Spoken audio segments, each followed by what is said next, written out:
उसके ऊपर आज कल हमारे स्वास्थ्य मंत्री सौरभ जी ने मीटिंग ली थी पूरे स्वास्थ्य मंत्रालय की सभी एक्सपर्ट्स की। आज मैंने उसके ऊपर मीटिंग ली। पूरे देश भर का अगर हम देखें तो सेंट्रल गवर्नमेंट ने लगभग 2 हफ्ते पहले 6 स्टेट्स आइडेंटिफाई किए थे जिसमें कोरोना ज़्यादा बढ़ रहा है। वो थे गुजरात, महाराष्ट्र, केरला, कर्नाटका, तमिलनाडु और तेलंगाना। उसमें दिल्ली नहीं था। तो उन 6 स्टेट्स में कोरोना ज़्यादा बढ़ रहा है, उनको स्पेशल हिदायतें दी गई थी, भाई आप थोड़ा सा ध्यान रखिए। लेकिन हमने अपनी तरफ से, क्योंकि दिल्ली में अगर हम देखें तो 15 मार्च को लगभग 42 केस थे जो डेली केसेस आते हैं, ये बढ़ के 15 दिन के अंदर 30 मार्च को 295 केस हो गए। तो ये सडन जंप जो है, ये थोड़ा सा पहले ही हमने इसको समझने की कोशिश की है कि ये क्यों बढ़ रहा है। तो 30 मार्च को कल की डेट में 295 केस थे। एक्टिव केसेस अभी तक के हो गए हैं 932 और टोटल टेस्ट्स जो हमने कल किए थे वो थे 2363। वैसे अभी कोई चिंता की बात नहीं है, 295 केस है, लेकिन हम समय रहते जो भी स्टेप्स उठाने की जरूरत है वो उठा रहे हैं।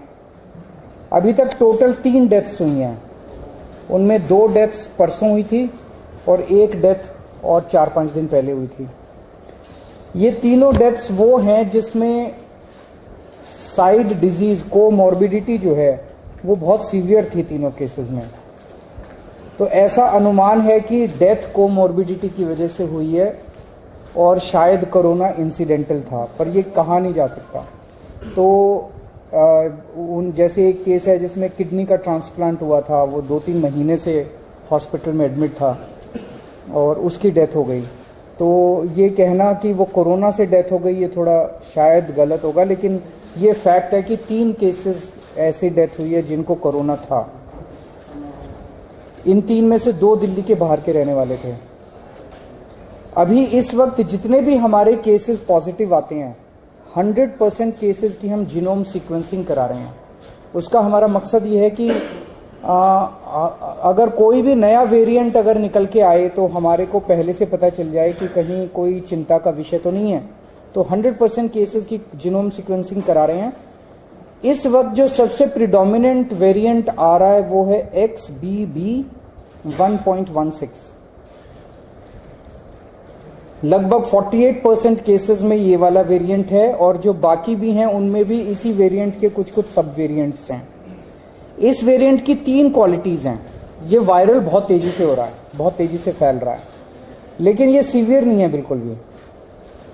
ना तो इसमें कोई तेज सिम्टम्स हैं और ना ही इसमें ज़्यादा हॉस्पिटलाइजेशन की ज़रूरत है और ना ही इसमें डेथ्स की ज़्यादा चिंता है।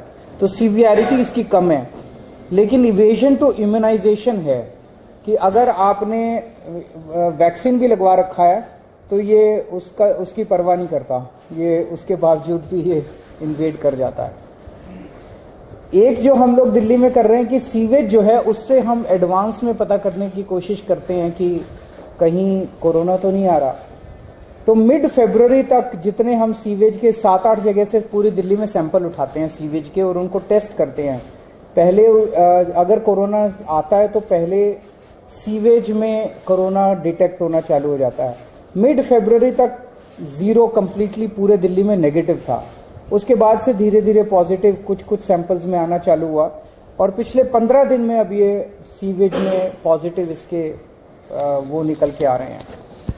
हमारी इसको लेके पूरी तैयारी है। वैसे तो कोई भी चिंता करने की जरूरत नहीं है, बहुत कम अभी केसेस हैं और कोई सीवियरिटी भी नहीं है, लेकिन तैयारियों को देखते हुए हमारी 7,986 बेड्स हमारे अभी तैयार हैं कोरोना के लिए। इसमें ऑक्सीजन वाले बेड्स भी हैं, इसमें वेंटिलेटर बेड्स भी हैं, इसमें आईसीयू भी हैं। 7,986 बेड्स हैं जिसमें से 66 बेड्स केवल ऑक्यूपाइड हैं। 66 RT-PCR के टेस्ट करने की हमारे पास सफिशिएंट क्षमता है। लगभग 4,000 टेस्ट हम सरकारी लैब्स में करने के लिए हमारे पास क्षमता है और प्राइवेट लैब्स में तो 1 लाख से ज्यादा टेस्ट पर डे करने की क्षमता है। वैक्सीन भी बहुत अच्छा परफॉर्मेंस अभी तक रहा, नेशनल एवरेज से ज्यादा अच्छा रहा। 18+ की कैटेगरी में तो लगभग सबको वैक्सीन लग चुकी है, और 18 से निचली उसमें आए तो फर्स्ट डोज सबको लग चुकी है, सेकेंड डोज भी 85% के लगभग लोगों को लग चुकी है। हमारे पास सफिशिएंट एम्बुलेंस है, सफिशिएंट ऑक्सीजन अवेलेबल है, सफिशिएंट ऑक्सीजन स्टोरेज की कैपेसिटी है। 26 मार्च को हम लोगों ने 38 सरकारी दिल्ली सरकार के हॉस्पिटल्स की खुद ब खुद एक मॉक ड्रिल की थी कि बाई चांस अगर हो जाए तो, और इसमें जितने मान लीजिए कोई इक्विपमेंट काम नहीं कर रहा था, ऑक्सीजन वाली अवेलेबल है नहीं है, वैक्सीनेशन, सारी चीजों की एक से ट्रायल करके देखा था कि सारी चीजें काम कर रही है कि नहीं कर रही। अब केंद्र सरकार के निर्देश आए हैं, 10 और 11 अप्रैल को एक बारी सारे सरकारी और प्राइवेट हॉस्पिटल्स की मॉक ड्रिल की जाएगी। इसके ऊपर दिल्ली सरकार एक कैंपेन चलाएगी, अब एक मीडिया कैंपेन चलाया जाएगा लोगों को कोरोना के बारे में जागरूक करने के लिए और एहतियात बरतने के लिए कि कोविड अप्रोप्रिएट बिहेवियर फॉलो किया जाए। एयरपोर्ट के ऊपर 2% के लगभग पैसेंजर्स को रैंडम टेस्टिंग की जा रही है, और जितने भी दिल्ली सरकार के हॉस्पिटल्स हैं सबको बोल दिया गया है कि आइसोलेशन वार्ड्स कोरोना पेशेंट्स के लिए रखे हैं।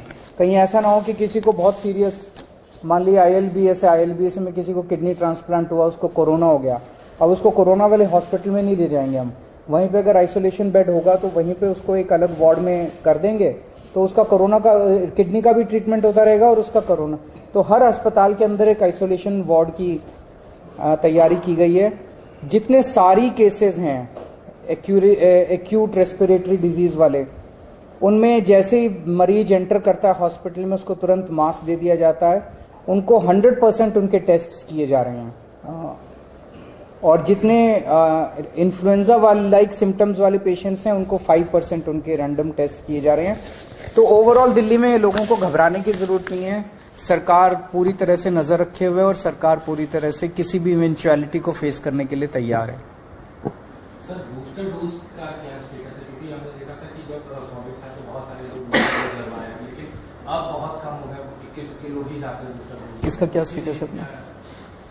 सर, बूस्टर डोज अब नो लॉन्गर एजुकेटेड और अब जो है नहीं लगाई जाती। अभी मास्क की जरूरत, हम जितने भी जिनको भी सारी पेशेंट्स हैं जो कि इन्फ्लुएंजा लाइक सिम्टम्स हैं, इस तरह की सांस की बीमारी है, उनको हम सबको वो कहेंगे कि आप मास्क लगा के रखिए।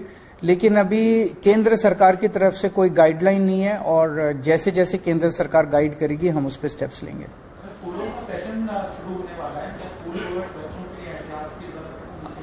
अगर ऐसी कोई जरूरत होगी तो हम समय समय पे करते रहेंगे।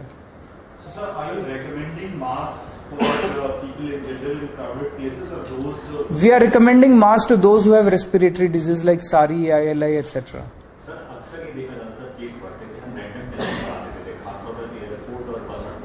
एयरपोर्ट पे 2% कर दी है, जरूरत पड़ेगी तो बढ़ाएंगे, बिकॉज ये सारी चीजें जो भी हम कर रहे हैं, देखिए सबसे ज्यादा एक्सपर्टीज केंद्र सरकार के पास है, and we look up to the central government for giving guidelines from time to time. जैसे जैसे केंद्र सरकार हमें गाइड करेगी हम उसको पूरी तरह से फॉलो करेंगे। उसको आपको याद होगा कि डिजास्टर मैनेजमेंट से अलग कर दिया गया था कोविड को, so now this is not being monitored by DDMA और एनडीएमए। Thank you.